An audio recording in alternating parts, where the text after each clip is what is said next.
एक छोटे से गांव की लड़की जरीना, जिसकी जिंदगी गुर्बत और मेहनत से भरी थी, जंगल में लकड़ियां काटते हुए एक राज से पर्दा उठाती है। एक पुराना सीना खोलते ही इसके सामने एक जिन नमूदार होता है जो सदियों से कैद था। ये जिन इसे 3 ख्वाहिशात देने का वादा करता है, मगर जरीना का दिल कुछ और कहता है। क्या वो जिन की ताकत कबूल करेगी या अपने ईमान पर कायम रहेगी? एक छोटा सा गाँव था, वो बुलंद पहाड़ों के दामन में बसा हुआ था। हर सुबह सूरज की किरणें जब पहाड़ों के पीछे से निकलती तो गांव में जिंदगी का आगाज होता। इसी गांव में जरीना रहती थी, एक लकड़ी काटने वाले की बेटी, जिसकी जिंदगी गुर्बत के साए तले गुजर रही थी। जरीना की उम्र 17 बरस थी। इसकी आंखों में एक अजीब सी चमक थी जो उसकी मेहनत और उम्मीद की अक्कासी करती थी। इसका बाप, जो एक मेहनती लकड़हारा था, इस वक्त इस दुनिया से चला गया जब जरीना सिर्फ 5 साल की थी। इसके बाद इसकी माँ ने तन्हा उसकी परवरिश की। जरीना की माँ बीबी फातिमा एक मजबूत औरत थी। इसकी कमर मेहनत से झक गई थी, हाथों पर सख्त छाले पड़ चुके थे और चेहरे पर झुर्रियों ने घर बना लिया था, लेकिन उसकी आंखों में अब भी एक अज़्म झलकता था। वो सुबह से शाम तक दूसरों के घरों में काम करती, खेतों में मजदूरी करती और कभी कभार जंगल से लकड़ियां इकट्ठी करके बाजार में बेचती। इस सारी मशक्कत के बावजूद 2 वक्त की रोटी मुश्किल से नसीब होती थी। जरीना और उसकी माँ एक छोटे से कच्चे घर में रहते थे जो गाँव के किनारे पर वाक़ था। इस घर की छत खजूर की शाखों से बनी थी जो बारिश में टपकती थी। दीवारें मिट्टी की थीं जिनमें दरारें पड़ चुकी थीं और हवा के झोंकों से अंदर गर्द उड़ती रहती थी।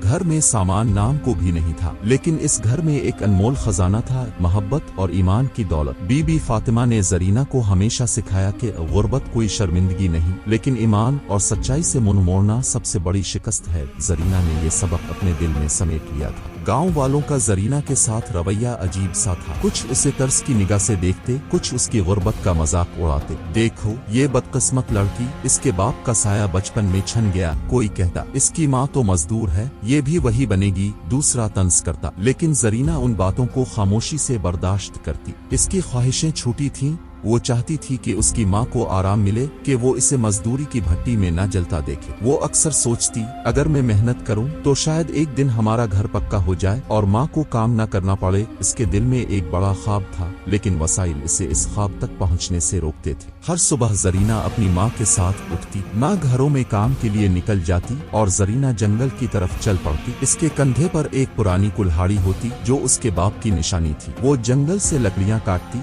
उन्हें गट्ठों में बांधती और गांव के बाजार में बेचती। कभी कभार कोई इसे तरस खाकर लकड़ियां खरीद लेता तो कभी कोई उसका मजाक उड़ाता हुआ आगे बढ़ जाता, लेकिन जरीना कभी शिकायत न करती। वो जानती थी कि इसकी मेहनत ही इसके घर का सहारा है। शाम को जब वो घर लौटती तो माँ के लिए खाना बनाती और दोनों माँ बेटी चारपाई पर बैठकर खामोशी से खाना खाती। रात को जब हुआ चलती और छत से मिट्टी गिरती, जरीना अपनी माँ के हाथ थाम कर सो जाती और दिल ही दिल में दुआ मांगती कि अल्लाह मेरी माँ को आराम दे और हमें इस गुर्बत से निजात दे।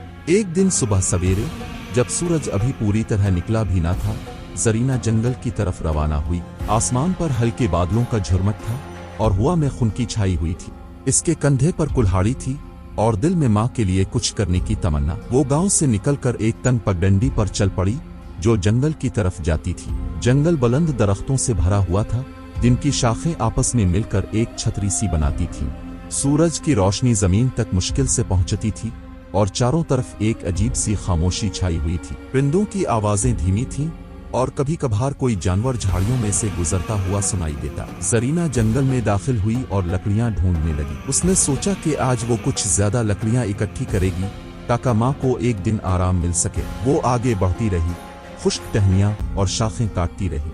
जंगल के अंदरूनी हिस्सों में जाने का ख्याल उसे कभी कभार आता था, लेकिन माँ ने हमेशा मना किया था। जंगल के अंदर मत जाना, वहाँ खतरा है, माँ कहती थी। लेकिन इस दिन जरीना के दिल में एक अजीब सी बेचैनी थी। उसने सोचा शायद अंदर कुछ अच्छी लकड़ियाँ मिल जाएं। वो आगे बढ़ती चली गई, जहाँ दरख्त और घने हो गए और रोशनी तकरीबन खत्म हो गई। जंगल की गहराइयों में पहुंचकर उसे एक अजीब सा एहसास हुआ। हवा रुक सी गई थी और चारों तरफ अंधेरा छा रहा था। उसने अपने इर्द गिर्द देखा, ऊंचे दरख्त, झाड़ियां और जमीन पर फैले पत्ते। अचानक उसकी नजर एक चीज पर पड़ी, जमीन में धंसी हुई एक पुरानी चीज जो एक सीने की तरह दिखाई देती थी। इसका रंग जंग आलूद था और उस पर अजीब से नक्शकंदा थे। जरीना के दिल की धड़कन तेज हो गई। ये क्या है? इसने सोचा। इसके जहन में खौफ और तजस्सुस का तूफान उठने लगा। शायद कोई खजाना हो या कोई पुरानी चीज। उसने अपने खौफ पर काबू पाया और सीने के करीब गई। सीना जमीन में आधा धंसा हुआ था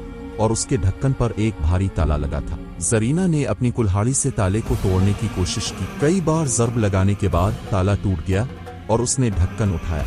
जैसे ही ढक्कन खुला, एक तेज हवा का झोंका आया, गर्द और गुबार उड़ने लगा और सीने से एक गहरा सिया धुआं निकलने लगा। जरीना पीछे हट गई, उसकी सांसें तेज हो गईं। धुआं आसमान की तरफ बुलंद हुआ और फिर आहिस्ता आहिस्ता एक शक्ल इख्तियार करने लगा। जरीना की आंखें हैरत से फैल गईं। अचानक एक जोरदार धमाका हुआ और उसके सामने एक अजीब मखलूक नमूदार हुई। ये एक जिन था। इसका जिस्म इंसान जैसा था, लेकिन आंखें चमकती हुई सुर्ख थीं और चेहरे पर एक खौफनाक सा तासुर था। इसका कद गैर मामूली तौर पर लंबा था और उसके हाथों से धुआं निकल रहा था। जरीना अपनी जगह पर जिमी रह गई। इसकी सांसें तेज थीं और दिल जोर जोर से धड़क रहा था। जिन ने आसमान की तरफ देखा, जैसे वो सदियों की कैद से आजाद हुआ हो। फिर इसने अपनी शक्ल बदली। इसका खौफनाक रूप गायब हुआ और वो एक खूबसूरत नौजवान की शक्ल में तब्दील हो गया। इसकी आंखें समंदर जैसी नीली थीं और चेहरे पर एक अजीब सी उदासी थी। उसने जरीना की तरफ देखा और गहरी आवाज में पूछा, तुम कौन हो इंसानी लड़की? जरीना की आवाज गिले में अटक गई थी। उसने हिम्मत जमा की और कांपती हुई आवाज में कहा, मैं जरीना हूँ। और तुम कौन हो? जिन ने गहरा सांस लिया और कहा, मैं अजहर हूँ, एक जिन जो सदियों से इस सीने में कैद था। तुमने मुझे आजाद किया है जरीना। जरीना की आंखों के सामने खड़ा वो जिन, जो अब एक खूबसूरत नौजवान की शक्ल में था। इसकी नीली आंखों में सदियों की उदासी झलक रही थी। जंगल की गहराइयों में छाई खामोशी अब और गहरी हो गई थी। हवा रुक सी गई थी और दरख्तों की शाखें भी साकित हो चुकी थी, जैसे वो भी इस लम्हे के गवाह बनने के लिए थम गई हो। जरीना का दिल अब भी जोर जोर से धड़क रहा था, लेकिन उसके पांव जमीन से जैसे चिपक गए थे। उसने कभी सोचा भी न था कि उसकी सादा सी जिंदगी में ऐसा कोई वाकया पेश आएगा। इसकी माँ ने जिन्नों की कहानियां जरूर सुनाई थी, कभी रात को चूल्हे के पास बैठकर, कभी चारपाई पर लेटकर, लेकिन वो सब कहानियां जरीना के लिए महज अफसाने। अब इसके सामने एक जिन खड़ा था और वो भी इससे बात कर रहा था। अजहर ने जरीना की तरफ देखा और अपनी गहरी आवाज में दोबारा कहा, तुमने मुझे आजाद किया है जरीना। सदियों से मैं इस सीने में कैद था और आज तुम्हारी वजह से मेरी रूह को नई जिंदगी मिली है। इसकी आवाज में एक अजीब सी गूंज थी जो जंगल के दरख्तों से टकरा कर वापस लौटती थी। जरीना ने अपने होंठों पर जबान फेरी, जो खौफ से खुश्क हो चुके थे। उसने हिम्मत जमा की और पूछा, तुम जिन हो? सचमुच के जिन? इसका सवाल बच्चों जैसा था, लेकिन इसके पीछे हैरत और खौफ का एक समंदर छुपा था। अजहर के चेहरे पर एक हल्की सी मुस्कुराहट उभरी। हाँ, मैं जिन हूँ, मेरा नाम अजहर है। मैं इस दुनिया का वो बाशिंदा हूँ जो तुम इंसानों से अलग है, लेकिन आज तुम्हारी वजह से मेरी कैद टूटी है। इसने अपने हाथ उठाए और जरीना ने देखा कि इसके हाथों से अब भी हल्का सा धुआं निकल रहा था, जो हवा में तहलील हो जाता था। मैं सदियों से इस सीने में बंद था और मेरी आजादी का वक्त आज तुम्हारे हाथों लिखा गया। जरीना ने सीने की तरफ देखा, जो अब खुला पड़ा था। इसके अंदर कुछ भी नहीं था, ना सोना, ना चांदी, ना कोई खजाना, बस एक खाली डब्बा जो अब उसके सामने खड़े इस जिन का कैद खाना था। इसके जहन में सवालात का तूफान उठ रहा था। ये कैसे हुआ? तुम इसमें क्यों कैद थे? और अब क्या होगा? उसने एक सांस में सब पूछ डाला। अजहर ने एक गहरा सांस लिया और आसमान की तरफ देखा। इसकी आंखों में एक अजीब सी चमक थी, जैसे वो अपने माजी को याद कर रहा हो। ये एक लंबी कहानी है जरीना, अगर तुम सुनना चाहो तो मैं बता सकता हूँ कि मेरी जिंदगी कैसे इस तारीख कैद तक पहुंची। जरीना ने सर हिलाया। इसके दिल में खौफ अब भी मौजूद था, लेकिन तजस्सुस उसे आगे बढ़ने पर मजबूर कर रहा था। वो जमीन पर बैठ गई, अपनी कुल्हाड़ी एक तरफ रखी और कहा, बता, मैं सुनना चाहती हूँ। अजहर ने जमीन पर एक बड़े पत्थर पर बैठते हुए अपनी कहानी शुरू की। इसकी आवाज में एक दर्द था जो जरीना के दिल तक पहुँच रहा था। मैं एक आम जिन था जरीना। हम जिन्नात की दुनिया तुम इंसानों से मुख्तलिफ है। हमारे अपने कवानीन हैं, अपनी रवायात हैं। हम हुआ की तरह आजाद रहते हैं, कभी धुएं की शक्ल में, कभी इंसानों की सूरत में। मेरी जिंदगी भी ऐसी ही थी, आजाद, बेफिक्र। मैं जंगलों में घूमता, पहाड़ों पर उड़ता और कभी कभार इंसानों की दुनिया को दूर से देखता, लेकिन मेरी ये आजादी ज्यादा देर न चल सकी। उसने एक लम्हे के लिए रुका, जैसे वो अपने अल्फाज को तरतीब दे रहा हो। सदियों पहले इस जमीन पर एक बादशाह राज करता था। उसका नाम सुल्तान हमजा था। वो एक जालिम और लालची इंसान था, जिसकी ताकत की भूख कभी उसने सुना कि जिन्नात में ऐसी ताकत होती है जो इंसानों के ख्वाबों से भी बढ़कर है। वो मुझे अपनी गिरफ्त में लेना चाहता था। अजहर की आवाज में गुस्सा झलकने लगा। उसने एक जादूगर को बुलाया जिसका नाम जहीर था। जहीर एक चालाक और बदकिरदार इंसान था जो जादू के जरिए जिन्नात को अपने बस में कर लेता था। सुल्तान हमजा ने उसे हुक्म दिया कि वो मुझे पकड़े और उसके ताबे करे। जरीना खामोशी से सुन रही थी। इसके जहन में सुल्तान हमजा और जहीर के चेहरे घूम रहे थे, हालांकि इसने उन्हें कभी देखा न था। फिर क्या हुआ? उसने पूछा। अजहर ने कहा। जहीर ने एक जाल बिछाया, उसने जादुई तावीज बनाए और उन्हें जंगल में छुपा दिया। एक दिन जब मैं अपनी दुनिया से इस जंगल में आया तो मैं इन तवीजों के जाल में फंस गया। मेरी ताकत कम होती गई और मैं बेबस हो गया। जहीर ने मुझे सुल्तान हमजा के दरबार में पेश किया। सुल्तान ने मुझसे कहा, ए जिन, मेरी खिदमत करो, मेरे दुश्मनों को खत्म करो और मेरी सल्तनत को दुनिया की सबसे बड़ी सल्तनत बनाओ। लेकिन मैंने इनकार कर दिया। इसकी आवाज में फख्र झलक रहा। हम जिन्नात के भी कवानीन हैं जरीना, हम जुल्म में शरीक नहीं हो सकते, न ही किसी बेगुनाह को नुकसान पहुंचा सकते। सुल्तान हमजा को मेरा इनकार बर्दाश्त न हुआ। उसने जहीर से कहा कि मुझे कैद कर दे ताकि मैं उसकी मर्जी के ताबे हो जाऊं।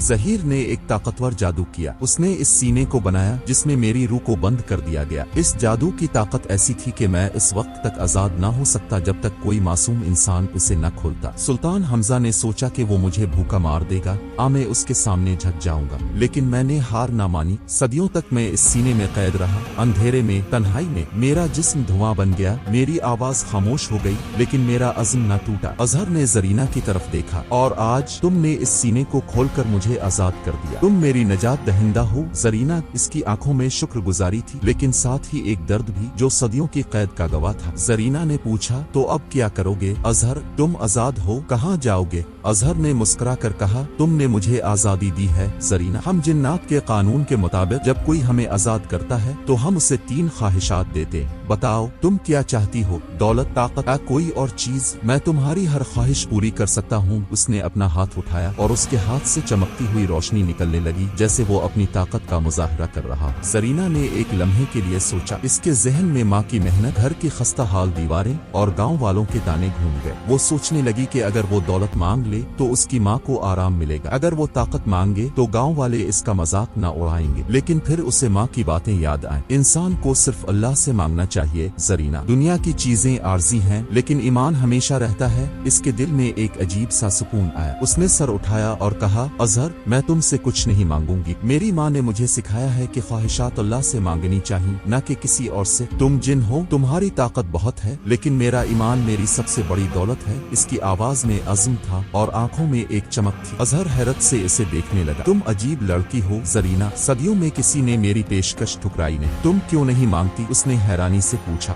जरीना ने मुस्कुरा कर कहा, अगर तुम वाकई शुक्रगुजार हो तो मुझसे कुछ मांगने की बजाय मेरी मदद करो, लेकिन जादू से नहीं, बल्कि एक दोस्त की तरह, अपनी मेहनत से। मैं चाहती हूँ कि मेरी जिंदगी मेरी मेहनत से बदले, न कि किसी मुजिज़े से। अजहर ने एक लम्हे के लिए सोचा, फिर कहा, ठीक है जरीना, मैं तुम्हारा दोस्त बनूंगा, लेकिन यह सफर आसान नहीं होगा। मेरी आजादी से कुछ तारीक कुव्वतें भी जाग उठी हैं जो मुझे दोबारा कैद करना चाहती हैं। क्या तुम मेरे साथ चलोगी? जरीना ने सर हिलाया। हाँ, जब तक मेरा ईमान मेरे साथ है, मैं डरने वाली नहीं। अजहर और जरीना जंगल में बैठे थे कि अचानक हुआ तेज हो गई। दरख्तों की शाखें जोर जोर से हिलने लगीं और एक अजीब सी गूंज सुनाई देने लगी। जरीना ने अपने इर्द गिर्द देखा।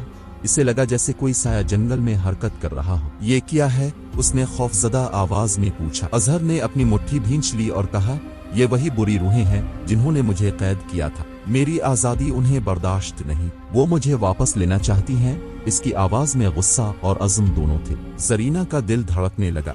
वो हमें नुकसान पहुंचाएंगी? उसने पूछा। अजहर ने इसकी तरफ देखा और कहा, जब तक मैं तुम्हारे साथ हूँ कोई तुम्हें हाथ नहीं लगा सकता, लेकिन हमें मोहतात रहना होगा। उसने जरीना को अपने पीछे खड़ा किया और बुलंद आवाज में कहा, मैं अब आजाद हूँ, तुम्हारी ताकत अब मुझ पर काम नहीं करेगी। अचानक हुआ और तेज हो गए। दरख्त गिरने लगे और अंधेरा गहरा हो गया। जरीना ने देखा कि साए हुआ में तीर रहे थे। वो इंसानों की तरह नहीं थे, बल्कि धुएं की शक्ल में अजीब मखलूकात थी। एक खौफनाक आवाज गूंजी, तुम हमें बेवकूफ नहीं बना सकते अजहर, तुम्हें वापस आना होगा। जरीना का जिस्म कांपने लगा, लेकिन इसने अपने ईमान को मजबूत किया। उसने धीमी आवाज में आयत अल कुर्सी पढ़ना शुरू की।